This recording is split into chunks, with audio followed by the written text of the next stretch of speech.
Princesse Méridite. Il était une fois, dans un royaume nommé Atlantis, un roi et une reine qui eurent vent d'une prophétie qui leur fut délivrée par la fée Élisabeth du royaume de Ware.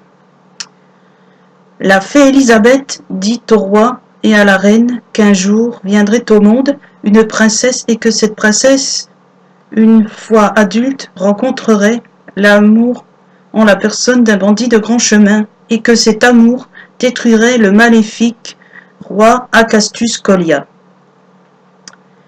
9 mois plus tard, lors de la naissance de l'enfant, ce fut la stupeur générale pour le roi et la reine, qui constatèrent que la princesse était en fait un prince. Alors, le roi et la reine demandèrent conseil à la fée Élisabeth, et la fée Élisabeth dit au roi et à la reine de maintenir la prophétie et que cela ne changerait rien à la prophétie. Alors, l'enfant fut appelé Méridite Rodney McKay et fut élevée et éduquée comme une princesse. Toute personne s'adressant à Méridite devait parler de sa personne au féminin. Les années passèrent, Méridite grandit et devena un beau et vigoureux jeune homme. Tous les matins, Méridite n'avait qu'une hâte, découvrir tout plein de choses plus extraordinaires les unes que les autres. Le matin, après s'être levé, avoir fait sa toilette, s'être habillé, avoir salué ses parents et avoir déjeuné, Méridite alla voir son ami inventeur Radek Zelenka pour voir si celui-ci avait découvert une nouvelle chose. Arrivé au laboratoire de Zelenka, Méridite salua Zelenka et lui dit : « Alors, Zelenka, avez-vous trouvé ou découvert quelque chose de nouveau ? » ?»« Oui, princesse, j'ai découvert une nouvelle source d'énergie pour Atlantis. »« Oh, mais qu'est-ce que c'est ? » ?»« Ça s'appelle un potentia. Cette source d'énergie pourra alimenter Atlantis pendant des siècles. »« Oh, mais vous vous rendez compte, Zelenka ? C'est magnifique, mais il ne faut surtout pas que cette source d'énergie tombe entre de mauvaises mains, sinon ce serait terrible. »« Ne vous inquiétez pas, princesse, je protégerai le potentia. »« Bien, excusez-moi, Zelenka, mais mon devoir de princesse m'attend. Au revoir, princesse. » Puis Méridite se rendit à la salle des entretiens. Arrivé là-bas, Méridite vit son père, le roi, s'entretenir avec un homme qu'il ne connaissait que trop, le roi Acastus Colia. En voyant Méridite, les deux hommes cessèrent leur discussion. Le roi déposa un baiser sur le front de son enfant et quitta la salle. Alors Méridite se retrouva seul avec Colia, qui s'approcha de Méridite avec un sourire prédateur, lui baisa la main et lui dit : « Bonjour, princesse, comment allez-vous ? » ?»« Je vais bien. Que voulez-vous, Colia ? » ?»« Comme vous l'avez vu, j'ai discuté avec votre père et il m'a promis votre main. »« Pardon ?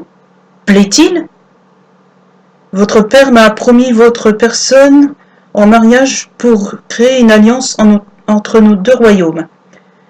Et j'avoue que je vous désire depuis fort longtemps, si vous voyez ce que je veux dire, dit Colia en s'approchant dangereusement de Méridite qui recula jusqu'à se retrouver acculé à un mur. Colia s'approcha tout près de Méridite et lui dit au creux de l'oreille : « Bientôt tu seras à moi, et à moi seul, dit Colia en embrassant un Rodney sous le choc, puis, avant de partir, Colia dit à Méridite : « J'ai hâte d'être à notre nuit de noces. Oh oui, dit Colia à Méridite avec un sourire prédateur. Puis Colia quitta la salle et partit. Une fois que Colia fut parti, Méridite se laissa tomber sur un canapé et se jura d'avoir une discussion avec son père, dès que possible. Quand Méridite put enfin avoir une discussion avec son père, alors Méridite lui dit : père. Oui, ma fille. Il n'est pas question que j'épouse le roi Acastus-Colia. Et pourquoi, mon enfant? Parce qu'il est plus âgé que moi, il n'est pas beau, et n'est pas mon genre, et je ne l'aime pas. Meredith Rodney Mackay! Tu épouseras le roi Acastus-Colia, que ça te plaise ou non. Mais c'est mon dernier mot, et je ne reviendrai pas là-dessus. Discussion close. Puis le roi quitta la pièce en laissant Meredith seule. Meredith se laissa glisser le long d'un mur et se mit à pleurer. Puis Meredith se releva et se réfugia dans sa chambre pour continuer à pleurer. Soudain, Meredith entendit un bruit, alors Meredith se retourna et fut heureux de voir sa marraine la bonne fée, Daniel du royaume de Jackson. La fée Daniel parla à Meredith et lui dit « Qu'as-tu, mon enfant? Qu'est-ce qui te rend si triste et te fait pleurer ?» Alors Meredith répondit à sa marraine et lui dit « Oh, marraine, si tu savais comme je suis heureuse de te voir. Ce qui me chagrine, c'est que mon père ne suit plus la prophétie. Et il veut m'obliger à épouser le roi Acastus-Colia alors que je ne veux pas l'épouser, que je ne l'aime pas. Il s'agit donc de cela qui te rend triste. Oui, marraine, je t'en supplie, aide-moi. Donc il s'agit aussi d'un mariage forcé. Puis la fée Daniel du royaume de Jackson réfléchit quelques secondes, puis la fée Daniel dit « Écoute-moi, tout d'abord, tu vas devoir abandonner ton titre de princesse pendant quelque temps. Désormais, tu t'appelleras Rodney Mackay. Et ensuite, il faut que tu mettes des vêtements d'homme du peuple. » Puis, la fée Daniel réfléchit encore un petit peu, mais soudain, quelqu'un toqua à la porte. Alors, prudemment, la fée Daniel ouvrit la porte, et quand Daniel constata que c'était Carson, alors il le fit entrer et lui dit « Bon, écoutez-moi, Carson. Je compte sur vous pour veiller sur son Altesse. Je veux que vous vous enfuyiez du château et que vous alliez vous réfugier dans la forêt magique. Vous avez bien compris, Carson. Oui. La forêt magique? Mais pourquoi la forêt magique? Eh bien, parce que c'est l'endroit le plus approprié pour te mettre en sécurité. Et qui sait, peut-être que dans la forêt tu rencontreras ton âme sœur, on ne sait jamais. Bien. Maintenant, fais ce que je te dis, Meredith. Alors Meredith se dépêcha de se changer et de mettre des vêtements d'homme du peuple. Puis, la fée Daniel indiqua à Meredith et à Carson un passage secret qui menait en dehors du château et qui débouchait directement sur un petit sentier qui menait à la forêt magique. Puis Meredith dit « Merci, ma reine, mais et toi? Ne vous inquiétez pas, je vais couvrir votre fuite. Allez-y. » Puis Meredith dit au revoir à sa marraine la bonne fée et partit dans le souterrain avec Carson. Une fois sortis du château, Meredith et Carson empruntèrent le petit sentier qui menait à la forêt magique. Pendant ce temps, dans la forêt magique, au bord d'un lac, assis sur un rocher, un jeune homme jetait des cailloux dans l'eau pour faire des ricochets. Ce jeune homme se nommait John Shepherd. Mais autrefois, John se nommait John comte de Sheppard. Mais à cause du roi Acastus Collia qui lui avait tendu un piège et l'avait destitué de son titre et de ses richesses et de ses biens, alors John Sheppard était devenu un hors-la-loi, un bandit de grand chemin. Depuis, John Sheppard nourrissait une haine sans nom contre le roi Acastus Collia et comptait bien se venger. Pour cela, John, au fur et à mesure, s'était fait des amis, avait fait des rencontres et avait constitué une petite armée qui vivait dans la forêt magique, dans un endroit secret, sous forme de campement.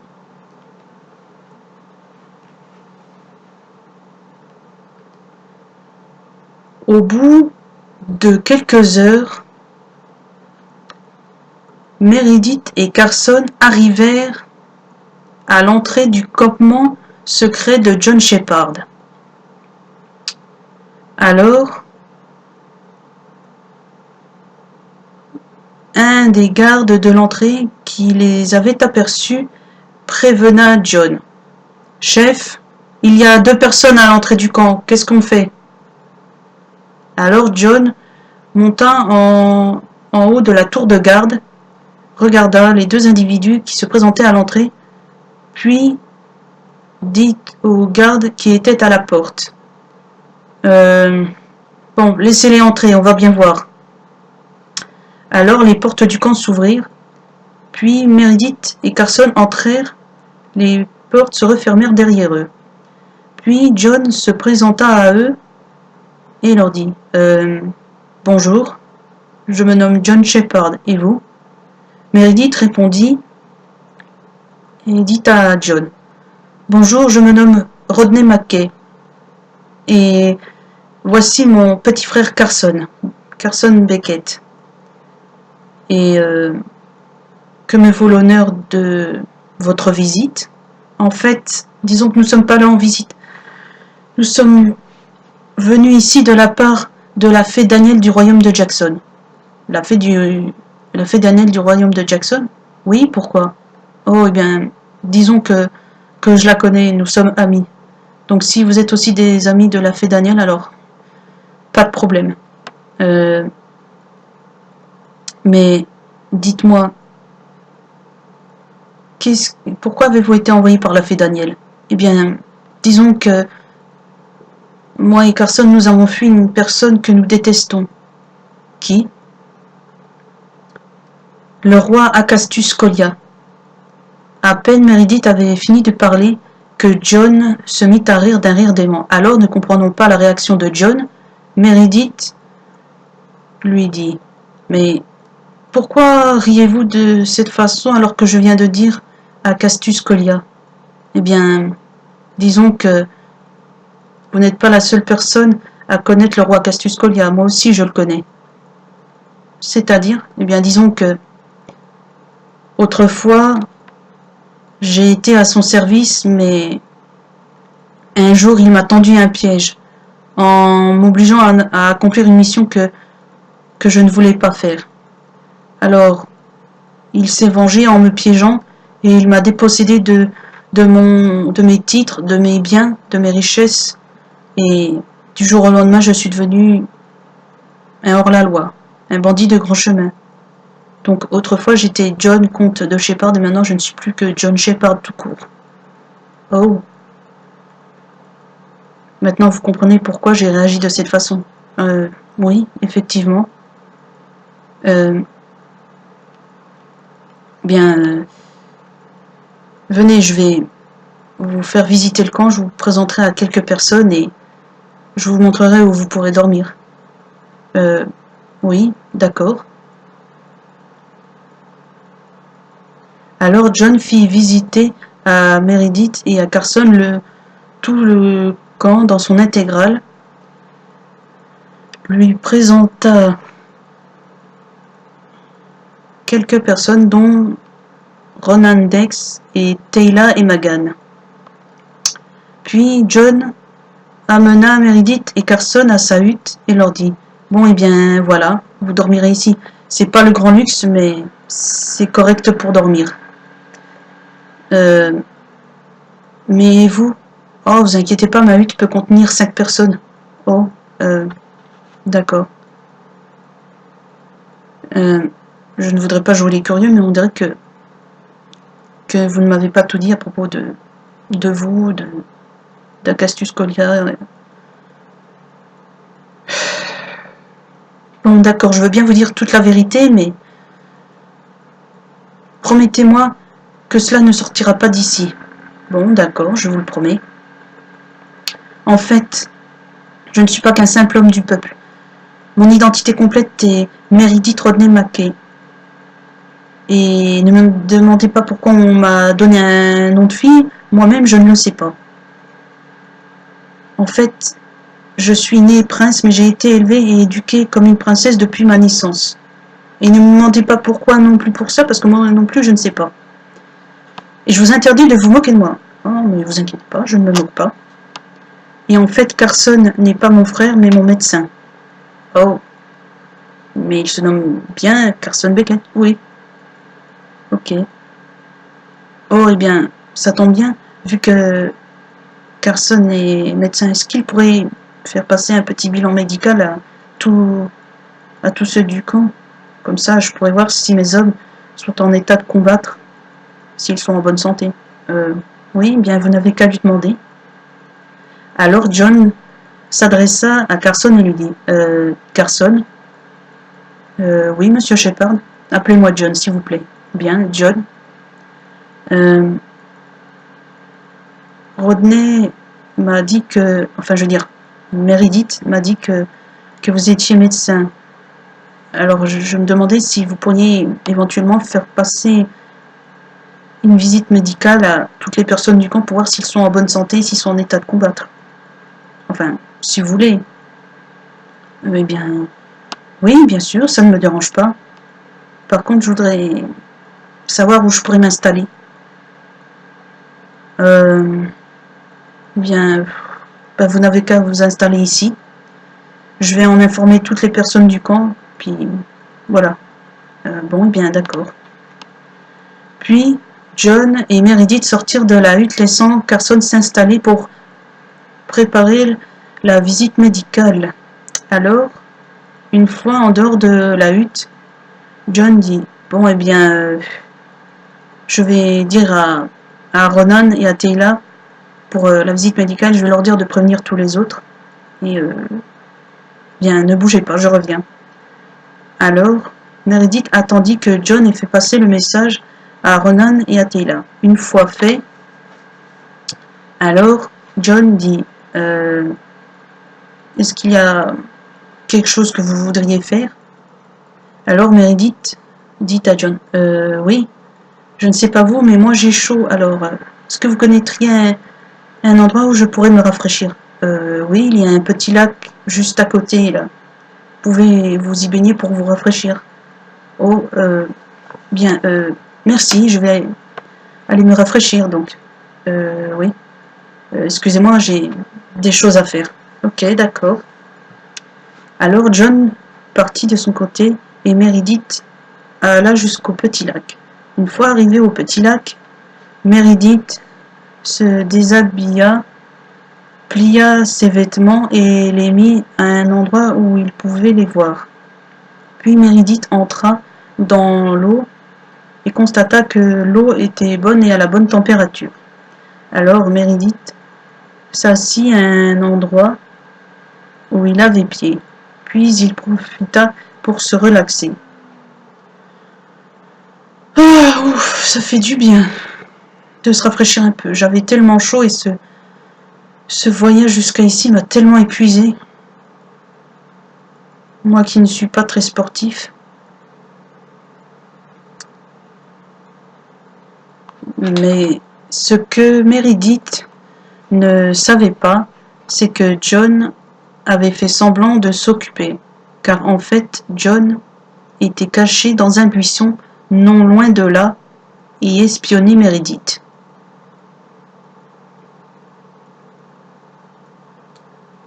Puis, au bout d'un moment, John se décida à sortir de sa cachette et s'approcha de Meredith et lui dit « Coucou. »« Ah, vous m'avez fait peur, ça vous arrive souvent de faire peur aux gens comme ça ?»« Non. »« Et je peux savoir ce que vous venez faire ici ?»« Ben, je suis venu voir si tout allait bien, si vous n'aviez aucun problème. »« Eh bien, oui, je vais bien, voilà. » Ce que Meredith n'avait pas tout de suite remarqué, c'est qu'en réprimandant John, Meredith s'était relevée. De ce fait, John avait donc vu Meredith dans son plus simple appareil. Puis, quand Rodney continua à parler, alors John l'interrompit et lui dit « Par contre, vous pouvez me dire ce que vous faites dans cette tenue? Comment ça, dans cette... Oh, retournez-vous » Ben quoi, on est en train... Je m'en fiche, retournez-vous. Je vais sortir de l'eau et je vais me rhabiller. Mais vous n'avez pas intérêt à vous retourner ou sinon... De toute façon, je m'en fiche, j'ai tout vu. Mais... Attention. Oh là là. Est-ce que son Altesse serait pudique? Oui, je suis pudique.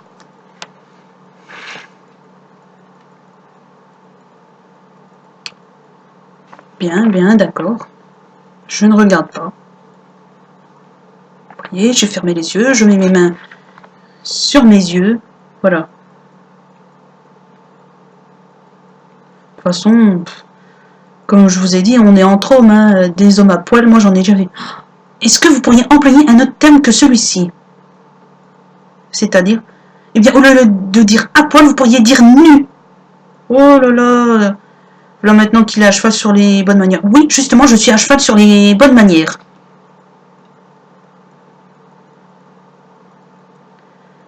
Puis, une fois que Meredith fut habillée, alors Meredith dit à John « Bon, c'est bon, vous pouvez vous retourner. » Bon, moi, je vous préférais nu.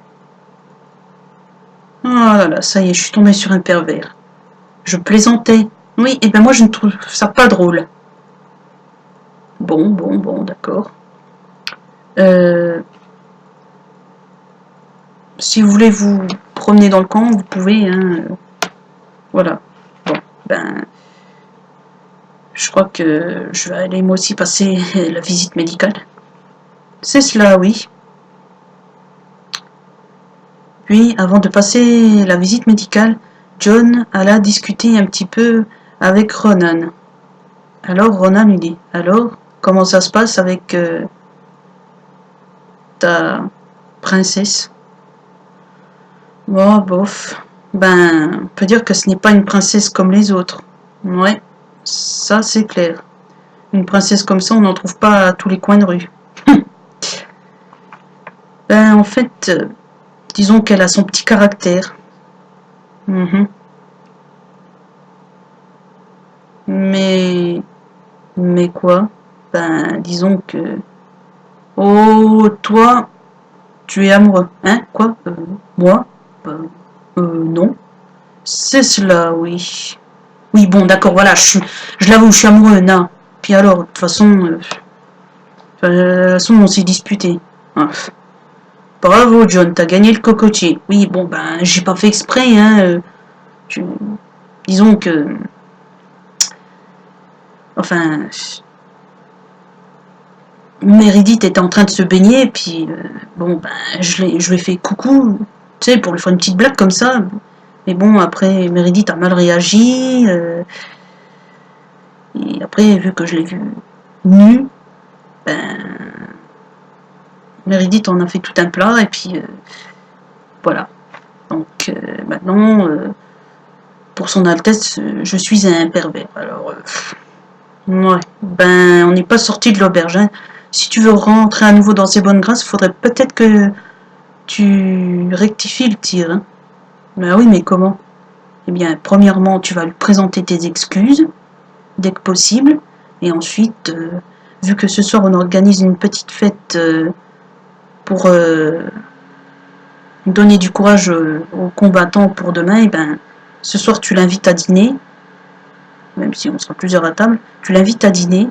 Hein? Et là, tu en profites pour lui faire tes excuses, ok? Et vous n'aurez qu'à discuter pour faire connaissance et pour repartir sur de bonnes bases, compris? Oui, ok, d'accord.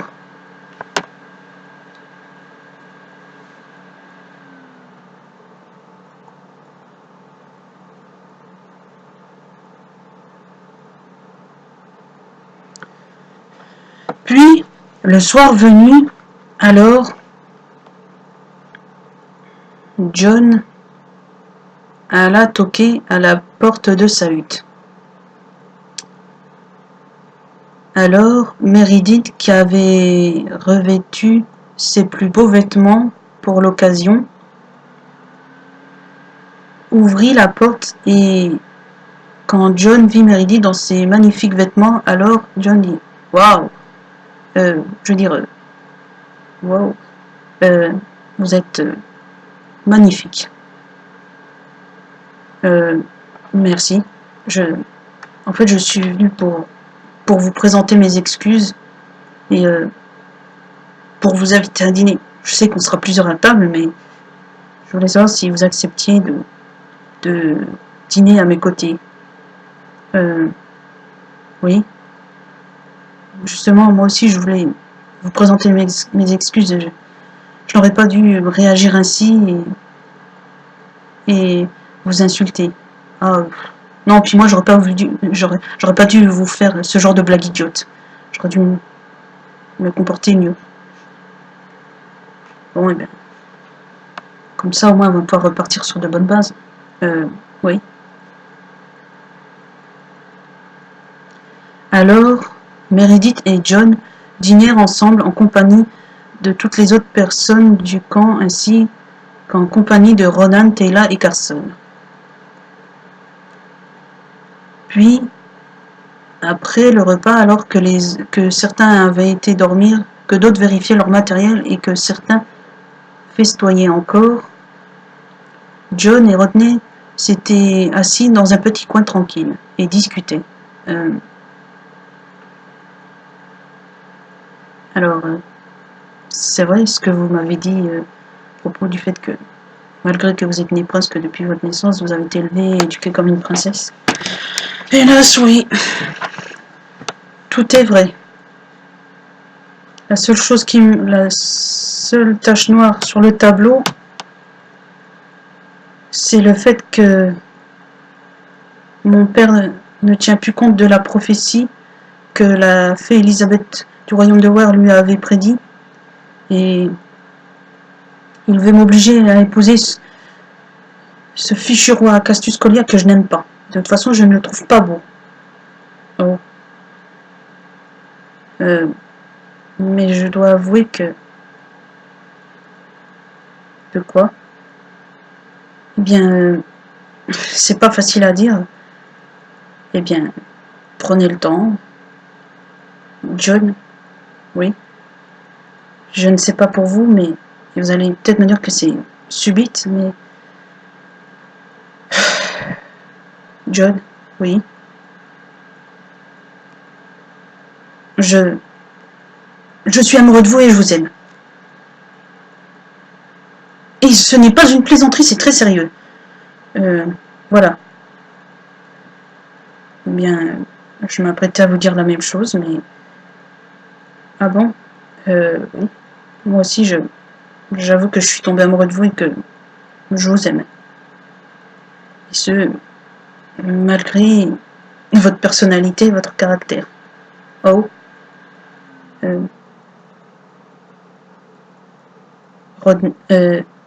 Meredith. Oui. Je peux vous embrasser. Oui. Alors John enlaça Meredith et l'embrassa amoureusement et tendrement sur la bouche. Puis, John rompit le baiser par manque d'oxygène. Alors ensuite, John prit Rodney par la main, l'emmena dans sa hutte. Puis, une fois dans la hutte, John ferma la porte à clé pour que personne ne vienne les déranger. Puis, John et Rodney continuèrent à s'embrasser tout en enlevant leurs vêtements petit à petit. Alors ils commencèrent les préliminaires. Quand tous les vêtements furent enlevés, John et Rodney se retrouvèrent nus, allongés sur le grand lit de place.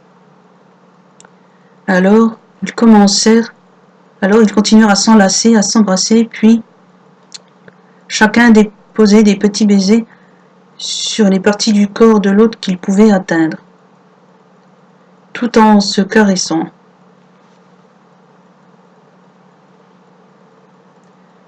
Plus John et Rodney avançaient dans les préliminaires, et plus la température de leur corps augmentait. Au bout d'un moment, n'en pouvant plus, John commença à préparer Rodney, puis, quand il jugea que Rodney était prêt, alors il commença à le pénétrer doucement. Puis il attendit quelques secondes pour que Meredith s'habitue à cette présence en lui. Puis, quand Meredith fut habituée, alors John commença à faire des va-et-vient au ralenti. Puis, au fur et à mesure que Meredith prenait du plaisir, John prit du plaisir aussi et accéléra la cadence. Plus John allait vite, plus Meredith prenait du plaisir. Puis, au bout d'un certain temps, John et Rodney atteignirent l'orgasme et jouirent tout en criant chacun le prénom de l'autre. « Ah, John! Ah, Meredith! Ah !» Puis, à bout de souffle et dévasté par l'orgasme, alors John s'enleva de Meredith, s'allongea à côté de lui, puis Meredith se leva dans les bras de John. Puis ils s'endormirent, enlacés l'un contre l'autre, complètement nus.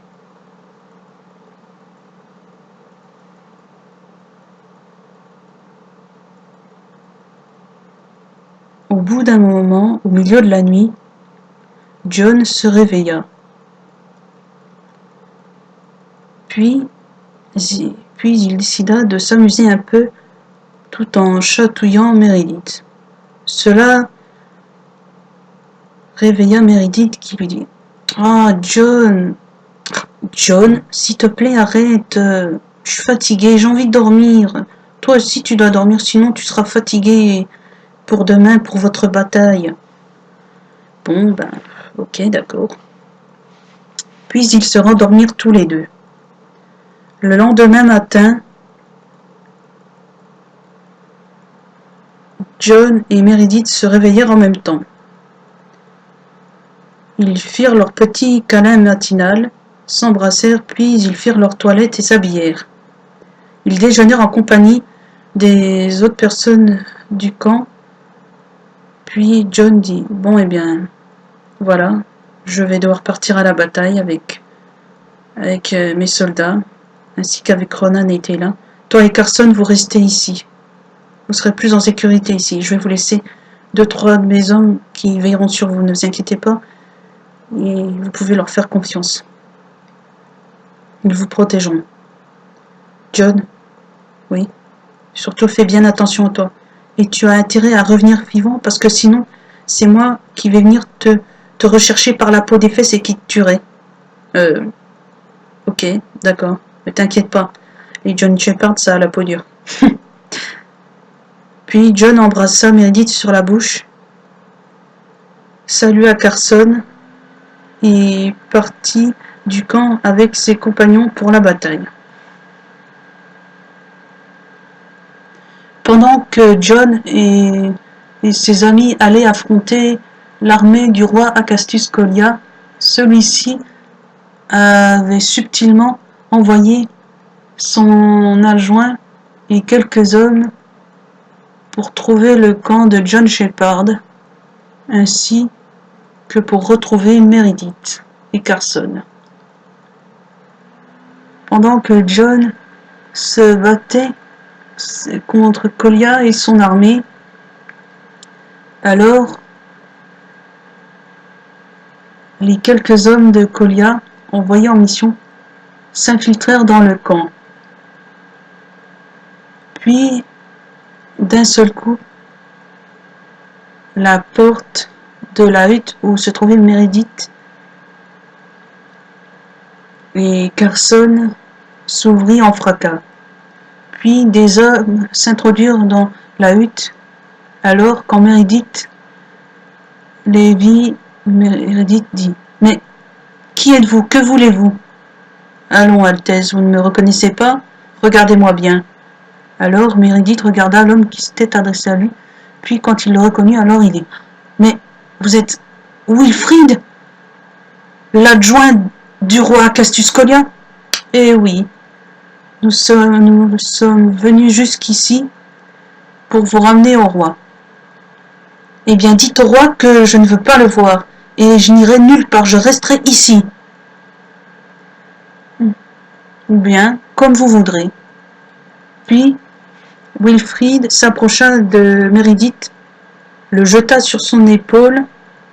Alors Meredith se débattit et dit « Lâchez-moi, vous entendez? Reposez-moi par terre !»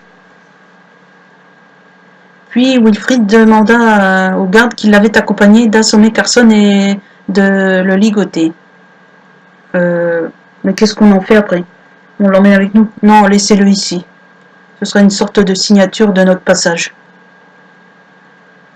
Puis Wilfrid, ainsi que les soldats qui l'accompagnaient, quittèrent le camp avec leurs précieuses marchandises. Puis, quand Kolya reçut le message de confirmation comme quoi Wilfrid avait réussi sa mission, alors Kolya fit cesser le combat et fit revenir ses hommes à lui. Alors John, voyant cela, dit à Ronan, « Tu ne trouves pas ça bizarre que d'un seul coup, Kolya fasse replier ses hommes? » « Oui, ça m'a l'air bizarre. Je sais pas pourquoi, mais j'ai comme un pressentiment. »« Meredith, vite, il faut retourner au camp. » Alors John, Ronan, Tela et leurs compagnons retournèrent à toute vitesse au camp.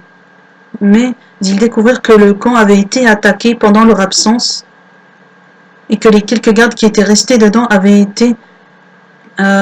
tous été assommés, y compris Carson qu'ils trouvèrent à l'entrée de la hutte de John.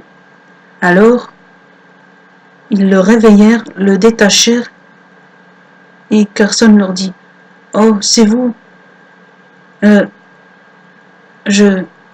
Qu'est-ce qui s'est passé, Carson? » « C'est Wilfrid, l'adjoint de Kolya. Il a réussi à s'introduire dans le camp et il a réussi à venir jusqu'à moi et son Altesse, et les gardes de Wilfrid m'ont assommé et m'ont ligoté et ils ont enlevé son Altesse. » En entendant ça, John réagit au quart de tour. Flûte, tu vas me le payer à Castus Kolya. Allons, John, calme-toi.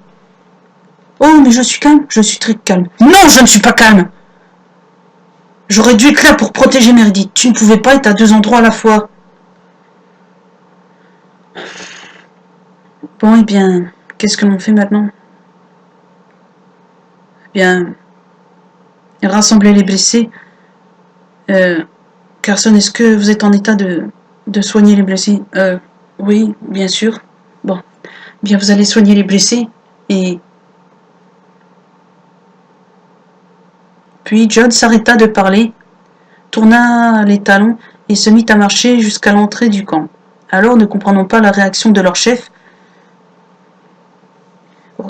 Ronan se tourna vers Teyla et lui dit « Mais qu'est-ce qui lui prend ?» Teyla, qui avait compris, dit à Ronan « Ronan, est-ce qu'il faut que je te fasse un dessin ? Tu ne vois pas que John va foncer tête baissée jusqu'à chez Kolya pour essayer de délivrer Meredith ? Et si Kolya lui prépare un piège, alors John risque de tomber à pieds joints dedans. Alors, va le rattraper et raisonne-le. » « Annie !» Alors Ronan suivit les conseils de Teyla et courut jusqu'à John pour le rattraper. Pendant ce temps-là, Teyla aida Carson à soigner les blessés. Puis, au bout d'un moment, Ronan arriva jusqu'à John et lui dit « John, arrête de... »« John, quoi ? Bon, déjà, va moins vite, et deuxièmement, tu vas pas foncer tête baissée chez Kolya. » « Et pourquoi ? Parce que si ça se trouve, il sait que tu vas réagir comme ça, et il te prépare peut-être un piège, et puis toi, tu vas tomber à pieds joints dedans. Alors, qu'est-ce que tu veux que je fasse ? Bien, premièrement, calme-toi. Deuxièmement, on va retourner au camp, hein, et ça serait mieux qu'on établisse un plan d'attaque. Comme ça sera mieux. On sera mieux préparé à délivrer Meredith. Mais pour l'instant, viens. Alors, bon gré mal gré, John suivit Ronan et ils retournèrent au camp. Pendant ce temps-là, Meredith était aux prises avec le roi Acastus Kolya. Meredith, qui était allongée sur le lit dans la chambre de Kolya, se réveilla, et quand Meredith vit Kolya, alors Meredith sursauta et dit « Vous ? Bonjour, mon amour. Je vous ai déjà dit de ne pas m'appeler ainsi. Et je vous ai déjà dit que je ne vous aime pas, je ne vous aimerai jamais et je ne vous épouserai pas. » C'est ce qu'on verra. De toute façon, j'ai déjà commencé les préparatifs de notre mariage. Et de toute façon, tu m'épouseras que tu le veuilles ou non. Et comme ça, non seulement je pourrai créer une alliance entre nos deux royaumes, mais ensuite je prendrai le contrôle de ton royaume. Et j'ai entendu de cette fameuse source d'énergie le potentia. Donc ensuite, ce potentia sera à moi, et je pourrai en faire ce que je veux.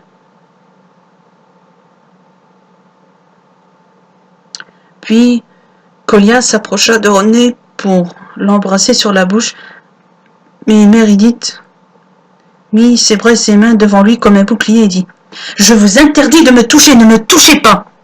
Ah oui, vraiment. Puis, Kolya attrapa Meredith et l'embrassa de force. Puis, Kolya dit « Alors, comme ça, je ne peux toujours pas vous toucher. »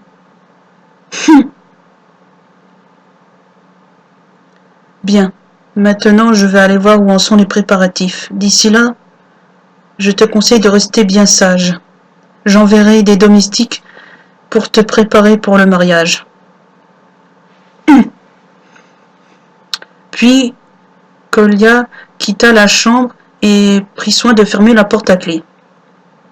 Après que Kolya soit parti, Meredith commença à se lamenter et dit « Oh, John, je t'en supplie, fais quelque chose, viens à mon secours. » Pendant ce temps-là, au camp, John établissait un plan d'attaque avec Ronan, Teyla et les autres. Bon, vu que tu connais par cœur le château de Kolya, John, donc tu vas pouvoir nous dire comment on va pouvoir s'y prendre. Oui, je connais un passage secret que j'avais emprunté quelquefois, dont Kolya lui-même n'a jamais eu cours de l'existence.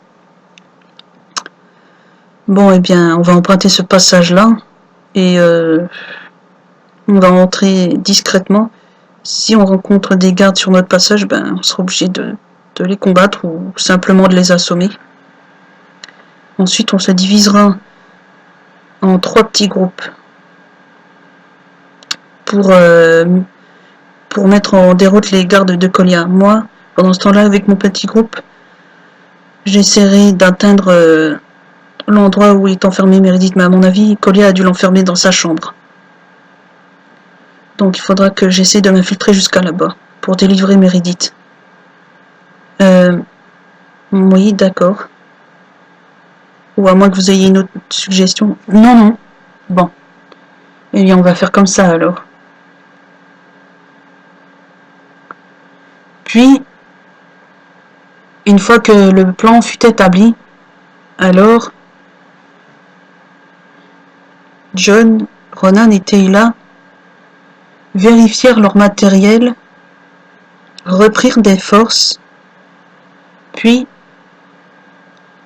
avec leurs compagnons encore valides et encore en état de combattre, alors ils se mirent en route pour le château du roi Castus Kolia.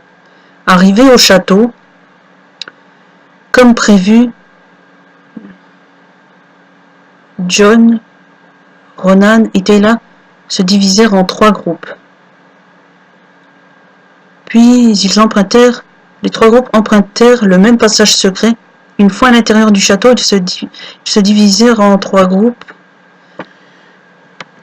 Teyla partit à droite, Ronan à gauche et John au milieu. Alors, au fur et à mesure qu'ils avançaient, ils assommaient ou tuaient les gardes. Paf! Puis, au bout d'un moment,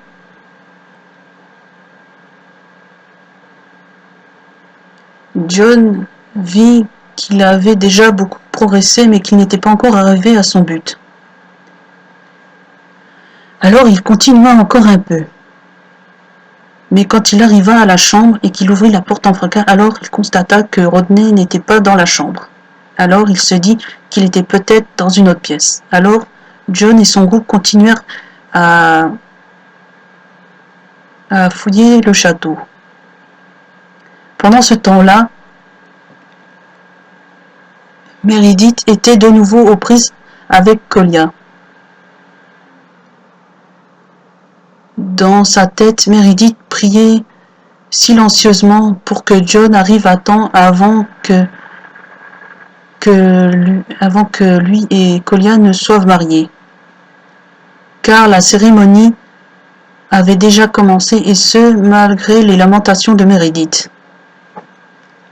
Alors, le prêtre commença à prononcer les fameuses paroles. Bien. Maintenant, j'invite toute personne à parler. Si quelqu'un a des raisons valables de s'opposer à cette union, j'invite cette personne à parler ou à se taire à jamais. Alors, pendant quelques secondes, personne ne parla. Puis, au moment où le prêtre allait prononcer les autres fameuses paroles, la double porte s'ouvrit en fracas, et quand Meredith vit John, alors Meredith sourit, et John dit « Je m'oppose à cette union !»« John !»« Oh non, pas lui. »« Eh oui, Kolia, je suis comme la poussière, je reviens même quand on m'appelle pas. » Alors, Kolia dit à ses gardes « Occupez-vous de lui !» Pendant ce temps-là, Kolia traîna Meredith de force en dehors de la salle du trône et emprunta un passage secret. Alors, John commença à combattre les gardes de Kolia, mais les soldats de John arrivèrent à la rescousse, et l'un d'eux dit « Allez-y, chef, on s'occupe d'eux, poursuivez Kolia, allez délivrer son Altesse. » Alors John remercia son garde et emprunta lui aussi le fameux passage secret emprunté auparavant par Kolia. Puis il se mit à sa poursuite. Au bout d'un moment, John arriva à atteindre Kolia et lui dit « Relâchez Meredith. Maintenant c'est entre vous et moi, Kolia. » Alors Kolia relâcha Meredith qui trébucha et tomba au sol. Puis Colia dit « Ne bouge pas, je règle son compte à ce bandit et ensuite nous pourrons continuer. » Alors, soudain, le combat final entre John Shepard et Acastus Colia commença. Les coups d'épée s'échangèrent, se fracassèrent. Au bout d'un moment, Colia essaya de profiter d'un moment d'inattention de John pour essayer de lui porter un coup fatal. Mais Meredith, qui avait vu cela, dit à John « Attention, John !» Puis John se retourna et d'un seul coup, la lame de son épée se retrouva dans le cœur d'Acastus Colia. Alors, avant de rendre son dernier souffle, Colia dit « Ah, c'est pas juste. Allez en enfer, Shepard. » Puis John le regarda d'un air de défi et lui dit « Vous d'abord. » Puis John retira son épée du cœur de Colia. Celui-ci tomba à la renverse et mourut. Puis John lâcha son épée qui tomba par terre. Puis Meredith se releva et se jeta dans les bras de John. « Oh, John, j'ai eu si peur pour toi. » Moi aussi, j'ai bien cru que j'allais mourir. Puis, à ce moment-là, les compagnons de John le rejoignirent. Puis, devant tous ses compagnons, John se mit à genoux et dit à Meredith tout en lui prenant une main. Meredith Rodney McKay, oui? Veux-tu m'épouser? Oh oui, John, je veux t'épouser.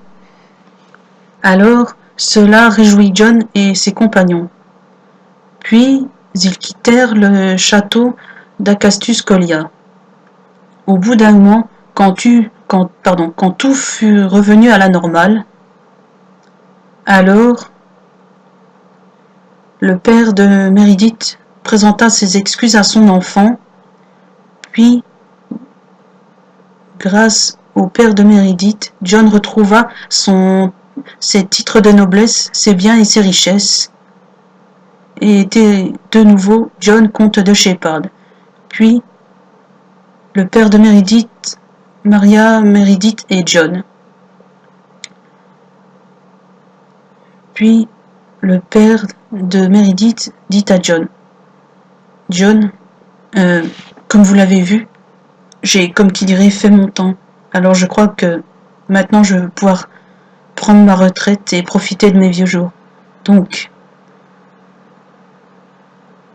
je te nomme comme mon successeur. Mais, Majesté, je vous remercie de m'avoir rendu mes titres et mes richesses et mes biens, mais je ne peux pas l'accepter. J'insiste. » Bon, bien, d'accord. D'accord. Alors, ainsi, John et Meredith furent couronnés rois et reines du royaume d'Atlantis. Ils vécurent heureux et eurent beaucoup d'enfants. Fin.